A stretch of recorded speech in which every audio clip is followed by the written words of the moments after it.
ನಮಸ್ಕಾರ ವೀಕ್ಷಕರೇ. ವೋಟ್ ಚೋರಿ ಆರೋಪಕ್ಕೆ ಸತತ ಹಿನ್ನಡೆ ಆಗ್ತಾ ಇದ್ರು ಅದನ್ನ ಬಿಟ್ಟು ಮುಂದಕ್ಕೆ ಹೋಗದೆ ಅದೇ ವಿಚಾರವನ್ನ ಮತ್ತೆ ಮತ್ತೆ ಎಳಿತಾ ಇರೋ ರಾಹುಲ್ ಗಾಂಧಿ ಹೊಸ ಆರೋಪವೊಂದನ್ನ ಮಾಡಿದ್ದಾರೆ. ಖುದ್ದು ಪ್ರಧಾನಿ ಮೋದಿ ಸ್ಪರ್ಧಿಸೋ ವಾರಾಣಸಿ ಕ್ಷೇತ್ರದಲ್ಲೇ ವೋಟ್ ಕಳ್ಳತನ ಆಗಿದೆ ಅಂತ ಅದಕ್ಕೆ ಒಂದು ಉದಾಹರಣೆಯನ್ನು ಕೊಟ್ಟಿದ್ದಾರೆ.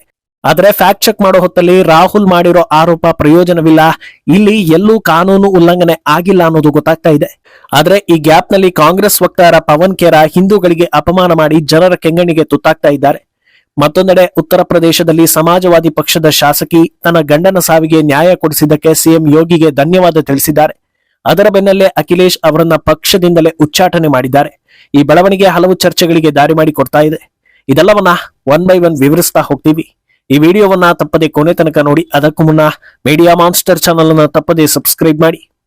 ಎಸ್, ಕಾಂಗ್ರೆಸ್ನ ಆಧಾರ ರಹಿತ ವೋಟ್ ಚೋರಿ ಆರೋಪಗಳಿಗೆ ಸದ್ಯಕ್ಕಂತೂ ಅಂತ್ಯ ಕಾಣೋ ಯಾವ ಲಕ್ಷಣಗಳು ಕಾಣಿಸ್ತಾ ಇಲ್ಲ. ಆರೋಪ ಹೊತ್ತಿರೋ ಎಲೆಕ್ಷನ್ ಕಮಿಷನ್ ಹಾಗೂ ಬಿಜೆಪಿ ಯಾವ ಲೆವೆಲ್ಗೆ ಅಲರ್ಟ್ ಆಗಿದೆ ಅಂದ್ರೆ, ರಾಹುಲ್ ಅಂಡ್ ಟೀಮ್ ಒಂದು ಹೆಜ್ಜೆ ಇಟ್ರೆ ಅದನ್ನ ಕೌಂಟರ್ ಮಾಡೋದರ ಜೊತೆಗೆ ಇನ್ನೂ 10 ಹೆಜ್ಜೆ ಮುಂದಕ್ಕಿಡ್ತಾ ಇದೆ. ಆದ್ರೆ ಇಬ್ಬರ ನಡುವೆ ವ್ಯತ್ಯಾಸ ಕಾಣಿಸ್ತಾ ಇರೋದೇನಂದ್ರೆ, ರಾಹುಲ್ ಟೀಮ್ ಮಾಡ್ತಾ ಇರೋ ಆರೋಪಗಳಿಗೆ ಸೂಕ್ತ ದಾಖಲೆಗಳನ್ನ ತರೋದ್ರಲ್ಲಿ ಅವರು ಎಡುತ್ತಾ ಇದ್ದಾರೆ. ಆದ್ರೆ ಎಲೆಕ್ಷನ್ ಕಮಿಷನ್ ಹಾಗೂ ಬಿಜೆಪಿ ನಾಯಕರು ಪಕ್ಕಾ ದಾಖಲೆಗಳ ಜೊತೆಗೆ ಬಂದು ಮುಖಭಂಗವನ್ನ ತರಿಸ್ತಾ ಇದ್ದಾರೆ. ಈಗಾಗಲೇ ಹಲವು ಸಲ ಟುಸ್ಪಟಾಕಿ ಆಗಿದ್ರು. ಪ್ರಧಾನಿ ಮೋದಿಯನ್ನ ಟಾರ್ಗೆಟ್ ಮಾಡಿಕೊಂಡು ಬಂದ ರಾಹುಲ್ ಈ ಬಾರಿ ಅಚ್ಚರಿ ಅನ್ನೋ ಹಾಗೆ ದಾಖಲೆ ಸಮೇತ ಆರೋಪವನ್ನ ಮಾಡಿದ್ದಾರೆ. ವಾರಾಣಸಿಯಲ್ಲಿ ಸುಮಾರು 45 ಮಕ್ಕಳು ಒಬ್ಬನನ್ನೇ ತಂದೆ ಅಂತ ರಿಜಿಸ್ಟರ್ ಮಾಡಿದ್ದಾರೆ ಅಂತ ದಾಖಲೆ ತೋರಿಸ್ತಾರೆ. ಆದ್ರೆ ಆಮೇಲೆ ನಡೆದಿದ್ದು ಮಾತ್ರ ಬೇರೇನೆ. ರಾಮ್ ಕಮಲ್ ದಾಸ್ ಅನ್ನೋ ವ್ಯಕ್ತಿ ಹೆಸರನ್ನ ಸುಮಾರು 45 ಮಕ್ಕಳು ತಮ್ಮ ತಂದೆ ಅಂತ ಹೇಳ್ಕೊಂಡಿದ್ದಾರೆ. ನಾವು ಈ ದಾಖಲೆಯನ್ನ ನೋಡುವಾಗ ಬೆಚ್ಚಿ ಬಿದ್ಬಿಟ್ವಿ. ಯಾಕಂದ್ರೆ ಒಬ್ಬ ಮಗನ ವಯಸ್ಸು 18 ಇದ್ರೆ ಇನ್ನೊಬ್ಬ ಮಗನ ವಯಸ್ಸು 60 ದಾಟಿದೆ. ಒಬ್ಬೊಬ್ಬರದ್ದು ಒಂದೊಂದು ಏಜ್ ಇದೆ. ಇದು ನಂಬೋದಕ್ಕೆ ಅಸಾಧ್ಯ. ಇದು ವೋಟ್ ಚೋರಿಗೆ ಅತಿ ದೊಡ್ಡ ಉದಾಹರಣೆ ಅಂತ ಆರೋಪಿಸ್ತಾರೆ. ಇದಕ್ಕೆ ಸಂಬಂಧಪಟ್ಟ ದಾಖಲೆಗಳು ಕೂಡ ವೈರಲ್ ಆಗೋದ್ರಿಂದ ಈ ವಿಚಾರ ಸುನಾಮಿ ಎಬ್ಬಿಸ್ಬಿಡುತ್ತೆ. ಕಾಂಗ್ರೆಸ್ ತಮ್ಮ ಅಧಿಕೃತ ಖಾತೆಯಲ್ಲಿ ಪ್ರಧಾನಿ ಮೋದಿ ಇವಿಎಂ ಮಿಷನ್ ಹಿಡಿದು ಓಡುವ ಎಐ ಫೋಟೋ ಶೇರ್ ಮಾಡೋದರ ಜೊತೆಗೆ ವೋಟ್ ಚೋರಿಯ ಗೇಮ್ ಮುಗಿದಿದೆ ಅಂತ ಬಹಳ ಕಾನ್ಫಿಡೆಂಟ್ ಆಗಿ ಹಾಕಿಕೊಳ್ತಾರೆ. ಈ ವಿಚಾರವನ್ನ ಮಾಧ್ಯಮಗಳು ಹಾಗೂ ಎಲೆಕ್ಷನ್ ಕಮಿಷನ್ ಗಂಭೀರವಾಗಿ ಪರಿಗಣಿಸಿ ಇದರ ಮೂಲ ಹುಡುಕೋದಕ್ಕೆ ಶುರು ಮಾಡುತ್ತವೆ. ಆಗ ಗೊತ್ತಾಗೋ ವಿಷಯ ಏನಂದ್ರೆ, ಈ ಲಿಸ್ಟ್ ಲೋಕಸಭಾ ಚುನಾವಣೆಯದ್ದಲ್ಲ, ಅದಕ್ಕಿಂತ ಹಿಂದೆ ನಡೆದಿದ್ದ ವಿಧಾನಸಭಾ ಚುನಾವಣೆಯದ್ದು ಅನ್ನೋದು. ಹಾಗೆ ಮುಂದುವರೆದು ಆ ಅಡ್ರೆಸ್ ಹಿಡಿದು ಹೋದಾಗ ಅಲ್ಲಿ ಕಂಡಿದ್ದು ಸ್ವಾಮಿ ರಾಮ್ ಕಮಲ್ ದಾಸ್ ಅವರ ಆಶ್ರಮ. ಅಲ್ಲಿ ಅವರ ಶಿಷ್ಯರೆಲ್ಲರೂ ತಂದೆ ಹೆಸರು ಕೊಡೋ ಜಾಗದಲ್ಲಿ ತಮ್ಮ ಗುರುವಿನ ಹೆಸರನ್ನ ಕೊಟ್ಟಿದ್ದಾರೆ. ಈ ಚಿಕ್ಕ ವಿಷಯವನ್ನ ಅರ್ಥ ಮಾಡ್ಕೊಳ್ಳದೆ ಇಷ್ಟು ದೊಡ್ಡ ರಂಪ ಮಾಡೋದಕ್ಕೆ ಹೋಗಿ ಸಿಕ್ಕಿ ಬೀಳೋ ಪರಿಸ್ಥಿತಿ ಬಂದಿದೆ.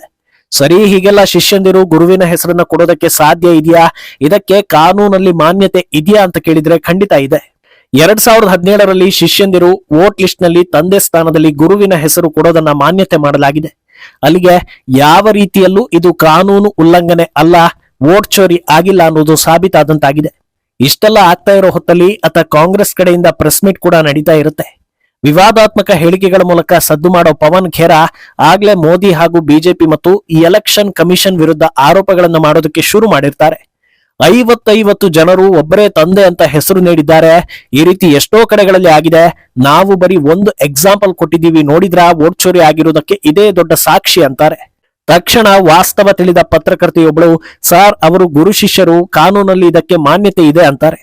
ಅದಕ್ಕೆ ಉತ್ತರಿಸಲು ಸಾಧ್ಯವಾಗದೆ ತಬ್ಬಿಬಾಗೋ ಖೇರಾ, ಅದೆಲ್ಲ ಏನೇ ಇರಲಿ, ನಾವೇನಾದ್ರೂ ಆರೋಪ ಮಾಡಿದ್ರೆ ಅದನ್ನ ಸಮರ್ಥನೆ ಮಾಡ್ಕೊಳ್ತಾರೆ ಅಷ್ಟೇ. ಅನುರಾಗ್ ಠಾಕೂರ್ 6 ಲೋಕಸಭಾ ಕ್ಷೇತ್ರದ ಹಗರಣ ಬಿಚ್ಚಿಟ್ರು, ನಾವು ಒಂದು ವಿಧಾನಸಭಾ ಕ್ಷೇತ್ರದ ಹಗರಣ ತೋರಿಸಿದೀವಿ ಅಷ್ಟೇ ಅಂತಾರೆ. ಆದ್ರೆ ವಾಸ್ತವವನ್ನ ಮಾತ್ರ ಒಪ್ಕೊಳ್ಳೋದಿಲ್ಲ. ಇನ್ನು ಉತ್ತರ ಪ್ರದೇಶದಲ್ಲಿ ಸಮಾಜವಾದಿ ಪಕ್ಷಕ್ಕೆ ಮುಖಭಂಗ ತರಿಸೋ ಘಟನೆಗೆ ಅವರೇ ದಾರಿ ಮಾಡಿಕೊಟ್ಟಿದ್ದಾರೆ. ಸದನದಲ್ಲಿ ಮಾತನಾಡೋ ವೇಳೆ ಎಸ್ಪಿ ಶಾಸಕಿ ಪೂಜಾ ಪಾಲ್ ತಮ್ಮ ಗಂಡನ ಹತ್ಯೆ ಕೇಸ್ ನೆನಪಿಸಿಕೊಳ್ತಾರೆ.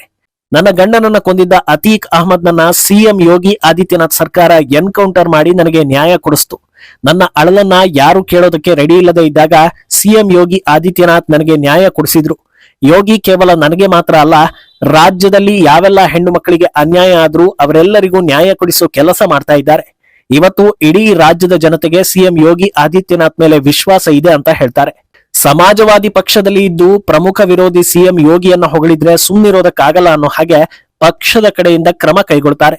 ಆಕೆಯನ್ನ ಉಚ್ಚಾಟನೆ ಮಾಡಲಾಗುತ್ತೆ. ಆದ್ರೂ ಕೂಡ ಇಲ್ಲಿ ಮುಖಭಂಗ ಆಗ್ತಾ ಇರೋದು ಅಖಿಲೇಶ್ ಯಾದವ್ಗೆ. ಹೌದು, ನೀವು ನೀಡಿದ ಹೇಳಿಕೆ ಪಕ್ಷ ವಿರೋಧಿ ಚಟುವಟಿಕೆಯನ್ನ ತೋರಿಸ್ತಾ ಇದೆ.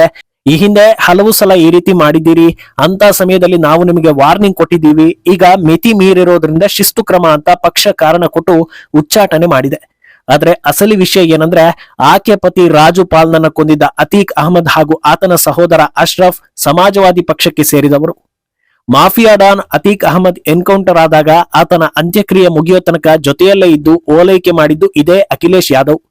ಇದು ಆ ಹೊತ್ತಲ್ಲೇ ಅಖಿಲೇಶ್ ಬಗ್ಗೆ ನೆಗೆಟಿವ್ ಇಮೇಜ್ ಕ್ರಿಯೇಟ್ ಮಾಡಿತ್ತು. ಈಗ ಒಬಿಸಿ ಸಮುದಾಯಕ್ಕೆ ಸೇರಿದ ಶಾಸಕಿಯನ್ನ ಓಲೈಕೆಗೋಸ್ಕರ ಉಚ್ಚಾಟನೆ ಮಾಡಿರೋದು ಕ್ಲಿಯರ್ ಆಗಿ ಕಾಣಿಸ್ತಾ ಇದ್ದು, ಅಲ್ಲಿಗೆ ಅಖಿಲೇಶ್ಗೆ ಹಿಂದೂಗಳ ಅಗತ್ಯತೆ ಇಲ್ಲ, ಅವರ ಆದ್ಯತೆಯೇ ಓಲೈಕೆ ಅನ್ನೋದು ಬಿಂಬಿತ ಆಗ್ತಾ ಇದೆ. ಇನ್ನು ಪೂಜಾ ಪಾಲ್ ಹಿನ್ನೆಲೆ ನೋಡ್ತಾ ಹೋಗೋದಾದ್ರೆ, ಬಿಎಸ್ಪಿ ಮಾಜಿ ಶಾಸಕ ಹಾಗೂ ಅತೀಕ್ ಅಹಮದ್ ನಿಂದ ಹತನಾಗಿದ್ದ ರಾಜು ಪಾಲ್ ಪತ್ನಿ. 2005ರಲ್ಲಿ ಈ ಹತ್ಯೆ ನಡೆದಿರುತ್ತೆ.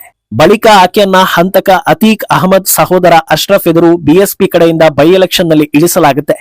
ಆದ್ರೆ ಆ ವೇಳೆ ಆಕೆಗೆ ಸೋಲಾಗುತ್ತೆ. ನಂತರ 2007ರಲ್ಲಿ ಮತ್ತೆ ಬಿಎಸ್ಪಿ ಕಡೆಯಿಂದ ಆಕೆಗೆ ಟಿಕೆಟ್ ನೀಡಲಾಗುತ್ತೆ. ಆಗ ಗೆಲ್ತಾರೆ. ಮತ್ತೆ 2012ರಲ್ಲಿ ಅದೇ ಕ್ಷೇತ್ರದಿಂದ ಗೆದ್ದು ಬರ್ತಾರೆ. 2018ರಲ್ಲಿ ಪೂಜಾ ಪಾಲ್ ಬಿಜೆಪಿ ನಾಯಕ ಡಿಸಿಎಂ ಕೇಶವ್ ಪ್ರಸಾದ್ ಮೌರ್ಯರನ್ನ ಭೇಟಿಯಾಗಿದ್ದಕ್ಕೆ ಬಿಎಸ್ಪಿ ಪಕ್ಷದಿಂದ ಉಚ್ಚಾಟನೆ ಮಾಡಲಾಗುತ್ತೆ. 2019ರಲ್ಲಿ ಸಮಾಜವಾದಿ ಪಕ್ಷ ಸೇರೋ ಅವರು 2022ರಲ್ಲಿ ಕೌಶಾಂಬಿ ಜಿಲ್ಲೆಯಿಂದ ಗೆದ್ದು ಬರ್ತಾರೆ. ಹೀಗೆ ಹಲವು ಪಕ್ಷ ನೋಡಿರೋ ಪೂಜಾ ಪಾಲ್ ಹೇಳಿಕೆ ರಾಜಕೀಯವಾಗಿತ್ತೋ ಇಲ್ವೋ ಅನ್ನೋದು ಸೆಕೆಂಡರಿ. ಆದ್ರೆ ಹತ್ಯೆಗೊಳಗಾದವನ ಪತ್ನಿಯಾಗಿ ಆಕೆಯ ಅಭಿಪ್ರಾಯ ಸರಿ ಇದೆ ಅಂತ ಎಲ್ಲರೂ ಒಪ್ಕೊಂಡಿದ್ದಾರೆ. ಇದನ್ನ ಅರಗಿಸಿಕೊಳ್ಳಲಾಗದೆ ಶಿಸ್ತು ಕ್ರಮ ಕೈಗೊಂಡಿರೋದು ಅಖಿಲೇಶ್ ಓಲೈಕೆ ಆಪಾದನೆಗೆ ಮತ್ತಷ್ಟು ಪುಷ್ಟಿ ಕೊಟ್ಟಂತಾಗ್ತಾ ಇದೆ. ಇನ್ನು ವಿಪಕ್ಷದಲ್ಲಿರೋ ಅಖಿಲೇಶ್ ಇಂಥ ವಿಚಾರಗಳಿಂದ ಸುದ್ದಿ ಮಾಡ್ತಾ ಇದ್ರೆ, ಅತ್ತ ಆಡಳಿತದಲ್ಲಿರೋ ಯೋಗಿ ಆದಿತ್ಯನಾಥ್ ಸದನದಲ್ಲಿ ತಮ್ಮ ಸರ್ಕಾರದ ಸಾಧನೆಗಳನ್ನ ಹೇಳಿರೋ ವಿಡಿಯೋ ವೈರಲ್ ಆಗ್ತಾ ಇದೆ. 8 ವರ್ಷ ಯೋಗಿ ಆಡಳಿತಾವಧಿಯಲ್ಲಿ ಸದ್ಯ ಸುಮಾರು 22 ಎಕ್ಸ್ಪ್ರೆಸ್ ವೇಗಳು ಪ್ರಗತಿಯಲ್ಲಿದೆ. ದೇಶದಲ್ಲೇ ಅತ್ಯಂತ ದೊಡ್ಡ ಎಕ್ಸ್ಪ್ರೆಸ್ ವೇ ಮೀರತ್ ಪ್ರಯಾಗ್ರಾಜ್ ನಡುವಿನ ಗಂಗಾ ಎಕ್ಸ್ಪ್ರೆಸ್ ವೇ ಆಗಿರಲಿದೆ. ಭಾರತದ ಮೊದಲ ರ್ಯಾಪಿಡ್ ಮೆಟ್ರೋ ಮೀರತ್ ನಿಂದ ದೆಹಲಿಯನ್ನ ಸಂಪರ್ಕಿಸಲಿದೆ. ದೇಶದಲ್ಲೇ ಅತಿ ವಿಸ್ತಾರವಾದ ರೈಲ್ವೆ ನೆಟ್ವರ್ಕ್ ಉತ್ತರ ಪ್ರದೇಶದಲ್ಲಿ ತಲೆ ಎತ್ತುತ್ತಿದೆ. ಈಗಾಗಲೇ 4 ಏರ್ಪೋರ್ಟ್ ಚಾಲ್ತಿಯಲ್ಲಿದ್ದು, ಜೇವಾರ್ನಲ್ಲಿ 5ನೇ ಏರ್ಪೋರ್ಟ್ ಕಾರ್ಯ ಪ್ರಗತಿಯಲ್ಲಿದೆ. ಇನ್ನೂ 16 ಅಭಿವೃದ್ಧಿ ಕೆಲಸಗಳು ನಡೀತಾನೆ ಇದೆ. ಬಿಜೆಪಿಯ ಡಬಲ್ ಇಂಜಿನ್ ಸರ್ಕಾರ ಅಭಿವೃದ್ಧಿ ವಿಚಾರದಲ್ಲಿ ಕೈಕಟ್ಟಿ ಕೂರೋ ಮಾತೇ ಇಲ್ಲ ಅಂತ ಗಟ್ಟಿ ದನಿಯಲ್ಲಿ ಹೇಳಿದ್ದಾರೆ. ಇದರ ಬೆನ್ನಲ್ಲೇ ಅಖಿಲೇಶ್ ಆಡಳಿತದಲ್ಲಿ ಉತ್ತರ ಪ್ರದೇಶ ಹೇಗಿತ್ತು ಅನ್ನೋ ಚರ್ಚೆ ಕೂಡ ನಡೀತಾ ಇದೆ. ಅಖಿಲೇಶ್ ಆಡಳಿತವನ್ನ ಕೆದಕ್ತಾ ಹೋದ್ರೆ ಅಲ್ಲಿ ಕೇವಲ ಕ್ರಿಮಿನಲ್ಗಳಿಗೆ, ಗೂಂಡಾಗಳಿಗೆ, ಸಮಾಜ ಘಾತುಕರಿಗೆ ಆಶ್ರಯ ಕೊಟ್ಟಿದ್ದನ್ನ ಹೊರತುಪಡಿಸಿದ್ರೆ ಜನರಿಗೆ ಉಪಯೋಗ ಆಗುವ, ರಾಜ್ಯಕ್ಕೆ ಉಪಯೋಗ ಆಗುವ ಒಂದೇ ಒಂದು ಅಭಿವೃದ್ಧಿ ಕೆಲಸದ ಬಗ್ಗೆ ಉದಾಹರಣೆ ಸಿಗೋದಿಲ್ಲ ಅಂತ ಜನರು ಮಾತಾಡ್ತಾ ಇದ್ದಾರೆ. ಮೊದಲೇ ಪರಿಸ್ಥಿತಿ ಹೀಗಿದೆ. ಈ ಮಧ್ಯೆ ಎಲ್ಲದಕ್ಕಿಂತ ಹೆಚ್ಚಾಗಿ ಅಖಿಲೇಶ್ ಓಲೈಕೆಗೆ ಮೊದಲ ಆದ್ಯತೆ ಕೊಟ್ಟು ಮುನ್ನಡೀತಾ ಇದ್ದಾರೆ. ಮುಂದಿನ ಎಲೆಕ್ಷನ್ ನಲ್ಲಿ ಇದು ಅವರಿಗೆ ವರವಾಗಲಿದೆಯಾ ಅಥವಾ ಶಾಪವಾಗಲಿದೆಯಾ ಅನ್ನೋದು ಸದ್ಯದ ಪ್ರಶ್ನೆ. ಈ ಬಗ್ಗೆ ನಿಮ್ಮ ಅಭಿಪ್ರಾಯವನ್ನ ತಪ್ಪದೆ ಕಮೆಂಟ್ ಮೂಲಕ ತಿಳಿಸಿ.